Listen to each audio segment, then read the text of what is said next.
힘을 하나로 크게 만들어 나갈 때 그 목소리가 국회로 전달되고 정부로 전달되고 이게 일들이 사는 방법이고 그것이야말로 연대의 정신이라 생각합니다. 서민을 위해 세상을 바꾸고 싶다는 큰 꿈. 그 목표를 향해 박홍근 의원의 시계바늘이 숨가쁘게 돌아가고 있다. 그동안 대한민국이 압축 성장하는 과정을 통해 가지고 그늘도 많고요. 그다음에 소위 특권으로 자리 잡은 그런 계층도 많지 않습니까? 이런 부분을 저는 바로 잡아가야 대한민국에 새로운 경쟁력이 생긴다고 보고 있고요. 어떤 문제든지 해결할 수 있다는 자신감으로 현장을 활보하는 박홍근 의원. 과연 박홍근 의원의 의정활동의 가치관, 민생을 향한 고민은 무엇일까? 그의 25시를 동행한다. 약자를 대변을 진심과 실력으로 제대로 해온 그런 정치인, 이런 평가를 받고 싶습니다.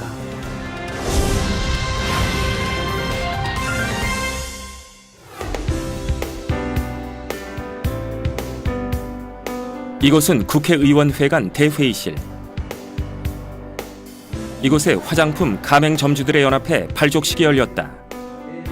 이들에게 힘을 실어주고자 더불어민주당 을지로위원회 의원들도 함께했다. 박홍근 의원도 시간을 내 행사에 참석했다.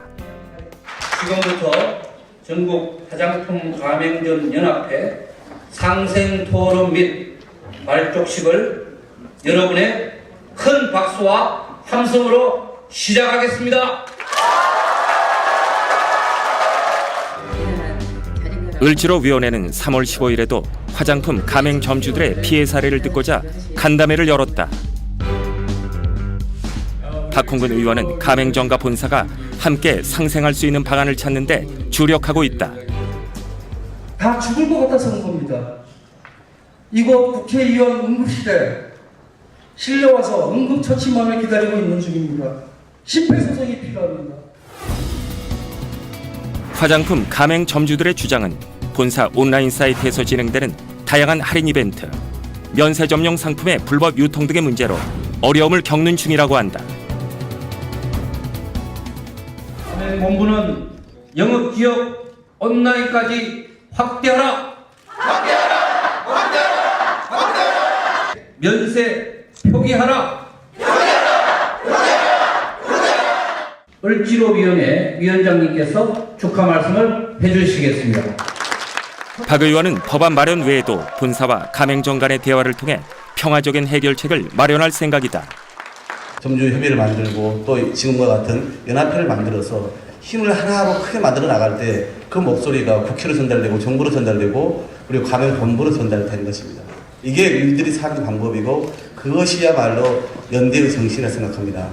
오늘 말씀 들으면서 진짜 이 문제 잘 풀어야겠다라고 제 스스로 각오를 다지게 됩니다. 을지로위원회에 대한 현장의 기대감도 매우 큰데 을지로위원회는 불공정하고 불평등한 문제로 고통받는 사회의 을들을 위해 만들어진 단체다. 을지로위원회가 주로 자영업자, 비정규직 노동자, 그리고 이제 대기업으로부터 좀 불공정 피해를 받은 중소기업, 이렇게 저희가 대변하고 있지 않습니까? 당 안에는 별도로 저희가 민생연석회라는 것을 만들었습니다. 그래서 이 당대표가 직접 주재하는 민생연석회의를 을지로위원회가 주재하면서 8개 의제를 저희가 추진하고 있는데, 그중에 저희가 작년 연말에 성과를 낸 게 카드 수수료 인하입니다. 그리고 또 한쪽에서 하는 게 범정부 국가 을지로위원회가 대통령 공약상이었는데, 이걸 국가기구로 만들지 않고 지금은 그 정신에 부합하게끔 당정청 을지로 현안회의라고 매월 한 번씩 저희가 개최합니다. 발족식을 마치고 돌아온 의원실. 박홍근 의원은 공정하고 정의롭고 평화로운 세상을 지향한다. 그런 세상을 만들고자 집중하는 게 갑과 을로 나뉜 여러 구조적 문제를 해결하는 것이다. 19대 20대 재선 국회의원인 박홍근 의원은 국토교통위원회와 을지로위원회 두 곳을 중점으로 두고 자신의 목표를 실현하고자 애쓰고 있다. 2018년 10월 3대 을지로위원장으로 선출됐고 현장을 누비면서 을들의 목소리를 경청하고 큰 힘이 되겠다고 밝혔다. 그 이후 먼지 날리는 현장을 찾아다니며 426일 동안 농성이 진행됐던 파인텍 노사 갈등을 6차례에 걸친 협상을 중재한 끝에 타결로 이끌었다. 2017년부터 지금 접수된 과제가 한 51건인데요. 그 중에서 제가 21건 정도 해결한 걸로 이렇게 저희가 지금 분류가 됐습니다. 가령 이제 작년 연말 제가 주도해서 풀었던 파인텍 굴뚝농성 그 해결이라든가 또 지금 법안제 통과를 위해서 한참 노력하고 있는 그 택시 산악금제 요구했던 그 고공농성 해제라든가 이런 몇 가지의 이제 그런 그 고공농성을 좀 해결한 사례도 있었고요. 최근에는 방송 스텝 노동자들의 열악한 처우 개선을 위해서 그런 그 근로 감독을 정부로부터 하도록 하고 또 여러 가지 그 표준 계약 등을 유도하는 이런 것들을 좀 제가 성과적으로 마무리를 지었던 기억이 납니다. 이미 박홍근 의원은 청년 시절부터 학생운동, 시민운동에 참여하며 사회적 약자를 대변했고 정치에 입문한 이후에는 제19대 국회의원으로 당선돼 입법활동, 정책 간담회를 통해 자신의 뜻을 펼쳐오고 있다. 세상을 바꾸고 싶은 거죠. 정의로운 세상, 공평한 세상, 평화로운 세상, 제가 만들고 싶은 그런 세상인데 다만 학생 시절에는 좀 더 과격하게 또 시민운동 시절에는 서명용지나 피켓을 들고 그러나 지금은 저에게 국민들이 입법과 예산과 정책으로 세상을 바꾸라고 그 기회를 주신 거지 않습니까? 그런 점에서 과거 그런 시민운동 시절보다는 정치 영역에서 활동하는 것이 훨씬 더 효율적으로 세상을 바꿀 수 있는 그런 수단이 제게 주어졌기 때문에 이걸 잘 활용해야 된다 이렇게 이제 보고 있는 것이죠. 며칠 후 중랑구 마구동에 위치한 우림시장을 찾았다. 간편 결제 시스템인 제로페이의 홍보를 위해 시장 상인들을 만나볼 계획이다. 소상공인들의 결제 수수료 부담을 줄일 수 있게 박 의원은 평소에도 제로페이를 즐겼으며 홍보를 자처하고 나선다. 이곳에서 이제 이 상인들께 제로페이 시스템을 좀 잘 활용해 주시라라고 이제 홍보하려고 시장님께서 곧 오셔서 같이 오늘 동행하려고 이 자리에 우리 상인들도 좀 볼 겸해서 나왔습니다.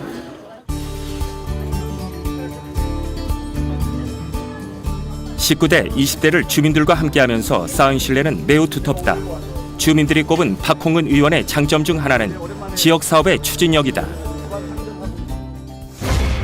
청량리와 신내동을 잇는 면목선 경전철의 추진과 중랑구 묵동의 국토교통부 도시재생 뉴딜 사업 선정 등의 소식이 주민에게 전해지고 있는데 이외에도 지역구 발전을 위해 주목 중인 현안은 다양하다.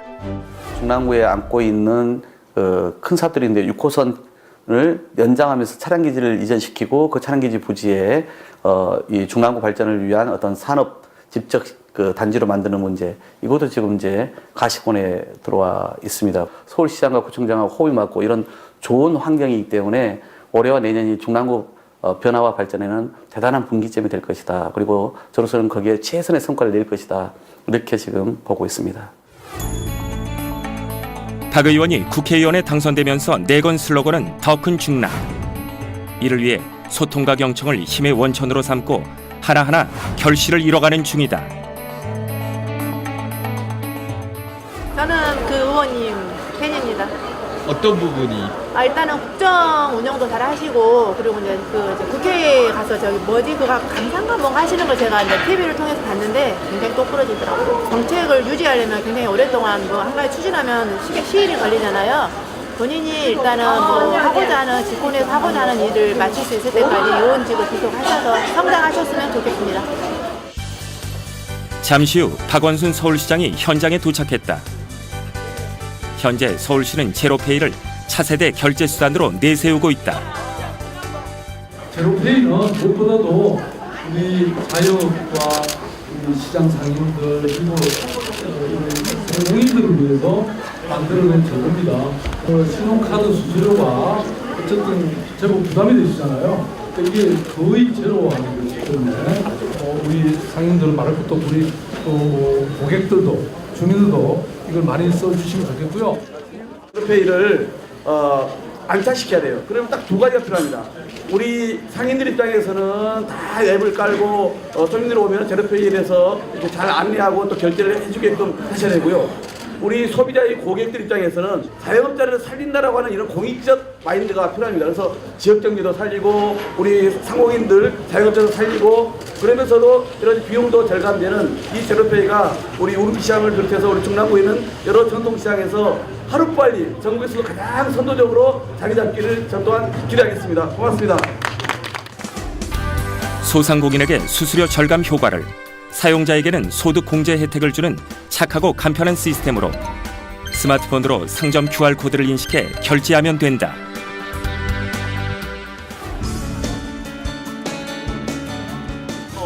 이날은 미리 제로페이에 가입한 상점을 찾아 시범을 보이기도 했다. 여기다 할게요. 예예예. 자, 그러면 페이크로 딱 이제 비밀번호는 자동으로 제가 이제 얼굴 인식을 해서 얼굴 인식. 저절로 가버려요. 많은 갔어요. 예예. 감사합니다. 제로페이는 새로운 앱을 설치할 필요 없이 기존에 사용했던 은행 앱 또는 간편 결제 앱을 통해 사용할 수 있다. 20곳의 은행과 9곳의 간편 결제 회사가 제로페이에 참여하고 있다. 자, 여기요 사장님 딱 10,000원 결제. 간편하고 착한 소비라 불리는 제로페이의 확산을 위해 가장 중요한 것은 소비자들을 위한 혜택 강화다. 현재는 제한적인 사용처 등으로 이용하는 사람들이 다소 적은 상황이지만 곧 개선점이 마련될 예정이다. 아마 4월 말에는 이제 시스템도 지금은 복잡한 과정을 거치도록 되어 있는데 이제는 소비자 QR 코드를 통해서 그냥 갖다 대기만 하면은 자동 처리되는 이렇게 시스템도 바뀌게 될 거고요. 가게에 있는 포스기라고 있지 않습니까? 이거하고 연계되면 그런 이제 간편한 시스템이 연동될 수 있다는 것이거든요. 그리고 지금 여러 편의점을 비롯한 프랜차이즈 업체가 이제 참가할 예정에 있고 그런 편의성과 그다음에 여러 가지 혜택이 이제 주어지면은 이것 또한 본격적인 궤도에 올라갈 것으로 이렇게 확신하고 있습니다. 제로페이가 공공성과 편리성을 갖춰 함께 상생하는 사회를 만드는 시작점이 되길 기대해 본다. 중랑구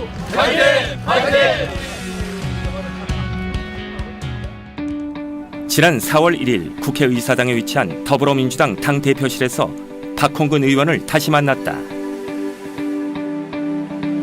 이날 을지로위원회 차원에서 방송계 노동자들의 근로 현장 처우 개선을 위한 꽃달리 행사를 준비했는데 박 의원이 사회를 맡게 됐다. 방송 스태 노동자들의 열악한 처우 개선을 위해서 그동안 정부와 을지로위원회가 노력을 해왔고 제작 현장에서 뚜렷한 변화를 가져오고 있습니다. 그래서 오늘 방송 스태 근로자 노동자의 근로조건 개선 꽃다리기를 하게 되었습니다. 다큐멘터리를 만들었는데 그 만드는 과정 속에서 그 스태프들이 순직하는 그런 일까지 발생했다는 얘기를 방송사 사장한테 들었습니다. 그동안 더불어민주당 당정청 을지로 민생현안회의에서는 방송 제작 현장의 문제 개선을 위해 여러 차례 회의를 가져왔다.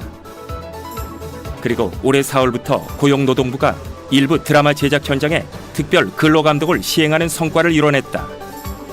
행사를 마친 뒤에는 방송 스태프 지부와 조촐한 대화 자리를 마련했다. 최근에 저희가 이제 현장에서 개별 근로계약도 요구하고 장시간 노동도 제기를 하니까 사실은 이제 암암리에 주어버리는 이유로 이렇게 배제되는 경우들이 상당히 나타나고 있고 이게 을지로위원회에서도 다루고 당정청 을지로 저희가 민생현안회에서도 이 문제를 좀 다뤘어요. 5대 분야 10대 과제안에 넣어서 그래서 이걸 초기에 자리 잡는 것을 저희가 바짝 좀 이렇게 신경 쓰고 집중을 해야 이게 초기에 한번 정착되고 나면은 이제 현장에서 이렇게 계속 잘 굴러갈 것 같잖아요. 소기의 성과를 이뤘지만 아직 해결해야 할 것들은 남아있다.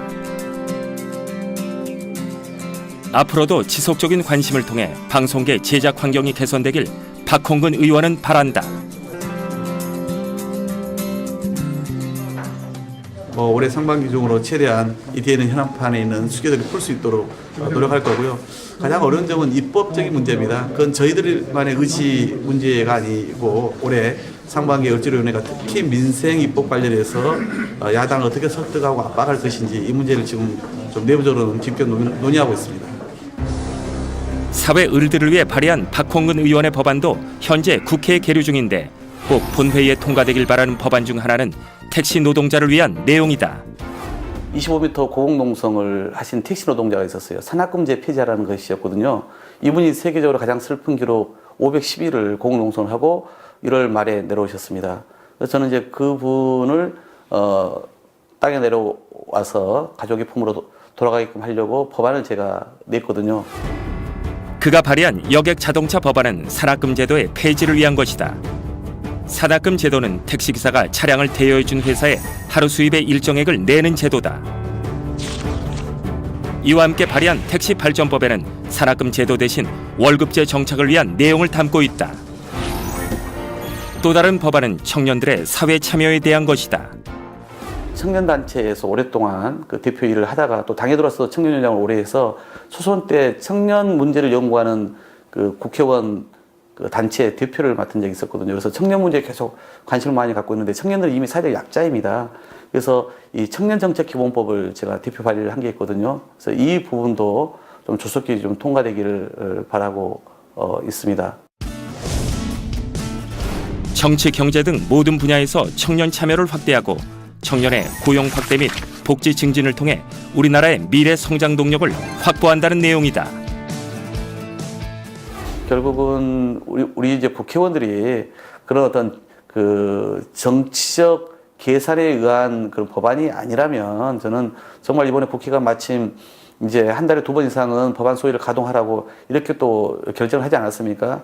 최소한 2번입니다. 그러니까 가급적이면 매주 한 번이라도 법안 심사를 해서 그래서 쟁점이 있으면 쟁점이 있는 대로 남겨두고 쟁점이 없는 것들은 빨리빨리 처리해서 본회의 의결을 통해 가지고 시행될 수 있게끔 해주는 것이 국회의원으로서 최소한의 저는 책무라고 보고 있습니다. 서울 성수동에 자리 잡고 있는 수제화 거리. 심각한 경영난을 겪고 있는 수제화 하청업체의 애로사항을 듣고 불공정 유통수수료 개선을 위한 현장 간담회가 개최됐다. 을지로위원회 책임위원인 최인호 의원이 주최한 행사로 더불어민주당 의원들뿐 아니라 청와대 자영업 비서관 등이 함께 참석했다. 수제화 산업, 원청, 하청, 노동자 상생을 위한 현장 간담회를 박수로 시작하겠습니다. 현재 수제화 거리의 하청업체들은 대형 유통업체의 과도한 수수료가 문제라고 주장한다. 생산하고 있는 제품에서 대형 유통업체가 30%가 넘는 높은 수수료를 가져가고 있기 때문이다. 27만 5천 원짜리 이 구두가 우리가 쓰는 백화점에서 사는 그런 구두가 실제 여기 계시는 우리 지하공한테는 7천 원 정도 떨어진다는 이야기 듣고 사람들이 다들 설마라는 이야기가 먼저 나옵니다. 여러분들께서 목소리를 내기 시작하면서 조금 오르긴 했습니다만은 여전히 여러분들 그 기대치는 미치지 못한 현실입니다.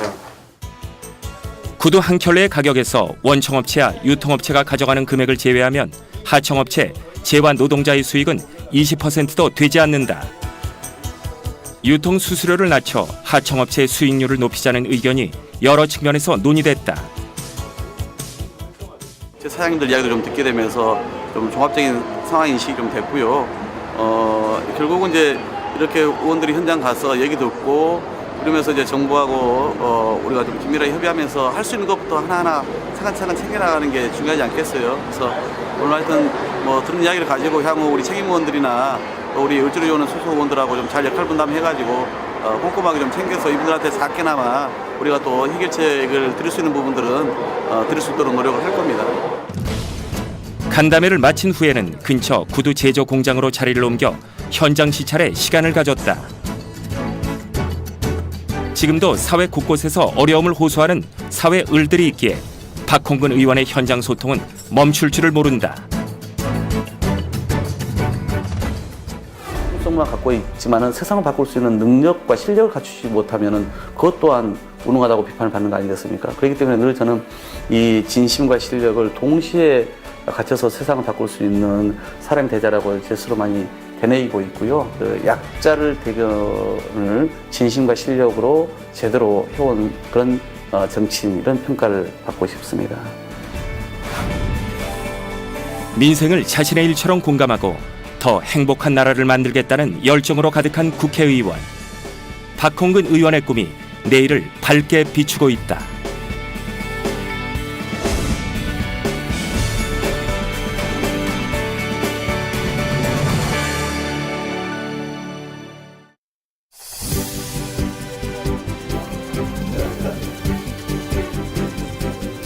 지금 침체되고 있는 이런 그 수야 산업을 어떻게 우리가 좀 더 활성화시킬까 이런 현장에서 목소리 좀 들으려고 오늘 와서